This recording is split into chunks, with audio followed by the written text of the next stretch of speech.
بسم اللہ الرحمن الرحیم۔ السلام علیکم ورحمۃ اللہ وبرکاتہ۔ میں آپ کا دوست مظہر خان، آپ میرا فیس بک پیج اور یوٹیوب چینل دیکھ رہے ہیں۔ دوستو، نبی کریم صلی اللہ علیہ وآلہ وسلم فرماتے ہیں، یہ حدیث پاک سنن ابو داؤد شریف اور نسائی دونوں میں موجود ہے، اور اس حدیث پاک کے راوی حضرت عمر فاروق رضی اللہ تعالی عنہ ہے۔ جناب عمر رضی اللہ تعالی عنہ فرماتے ہیں کہ نبی کریم صلی اللہ علیہ وآلہ وسلم نے فرمایا کہ اللہ تعالیٰ کے کچھ بندے ایسے بھی ہیں جو نہ نبی ہیں نہ شہید، پر قیامت کے دن ان کے مقام و مرتبے پر نبی اور شہید رشک کریں گے۔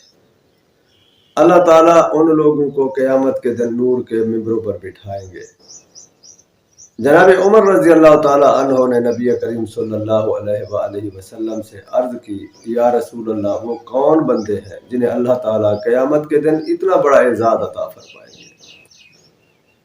نبی کریم صلی اللہ علیہ وآلہ وسلم نے فرمایا، نہ وہ کسی دنیاوی لین دین کی خاطر اور نہ ہی کسی دنیاوی رشتہ داری کی خاطر، بلکہ صرف اور صرف اللہ کی رضا کی خاطر ایک دوسرے سے پیار کرتے تھے، ایک دوسرے سے محبت کرتے تھے۔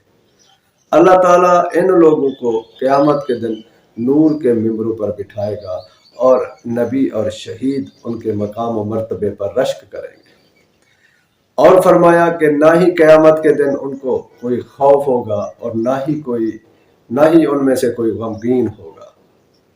وآخر دعوانا ان الحمد للہ رب العالمین۔